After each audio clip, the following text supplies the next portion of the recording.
വളരെ എളുപ്പത്തിൽ ബിഗിനേഴ്സിന് പോലും ഈ ചൊവ്വരി പപ്പടം തയ്യാറാക്കാം. 2 ദിവസം വെയിലത്ത് വെച്ചാൽ തന്നെ നല്ലപോലെ ഉണങ്ങിക്കിട്ടും.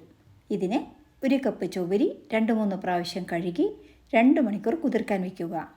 നൈലോൺ ചൊവ്വരിയല്ല, മാവ് ചൊവ്വരി, അതായത് സാദാ ചൊവ്വരിയിലാണ് ഇതുണ്ടാക്കുന്നത്. ഇനി 1 കപ്പ് ചൊവ്വരിക്ക് 9 കപ്പ് വെള്ളം തിളപ്പിക്കാൻ വയ്ക്കുക. ഇതിലേക്ക് കുതിർത്ത ചൊവ്വരിയും 1/2 സ്പൂൺ മുളക് പൊടിയും 1/2 സ്പൂൺ ഉപ്പും ചേർത്ത് വേവിക്കുക. 10 മിനിറ്റ് കൊണ്ട് തന്നെ നല്ലപോലെ കുറുകി വരും. മാവ് കുറുകി വരുമ്പോൾ പ്ലാസ്റ്റിക് ഷീറ്റിൽ 1 തവി മാവൊഴിച്ച് ലേശമൊന്ന് പരത്തി ഉണക്കാൻ വയ്ക്കുക. വൈകുന്നേരം നിഷ്പ്രയാസം പ്ലാസ്റ്റിക് ഷീറ്റിൽ നിന്നും അടർത്തിയെടുക്കാൻ കഴിയും.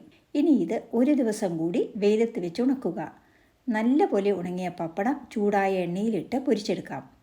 ഇത് ചോറിന് സൈഡ് ഡിഷായും 4 മണിക്ക് സ്നാക്സായും ഉപയോഗിക്കാം. വീഡിയോ ഇഷ്ടമായാൽ ഷെയർ ചെയ്യാനും സബ്സ്ക്രൈബ് ചെയ്യാനും മറക്കരുതേ.